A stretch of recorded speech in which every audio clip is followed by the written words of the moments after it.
Humiling ng taas pasahe ang grupo ng mga taxi operators bago pa ang muling taas singil sa gasolina. Gusto ng taxi operators na madagdagan ng 30 pesos ang kasalukuyang 40 pesos na flag down rate sa taxi.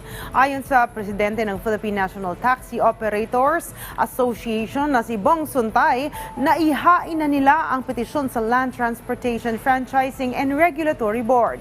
Pero wala pa silang natatanggap na sagot tungkol dito. Hinihintay na rin nila ang sagot ng ahensya para sa inihain nilang motion for urgent resolution. Kapag naaprubahan, naakyat na sa 70 pesos ang flag down rate sa mga taxi.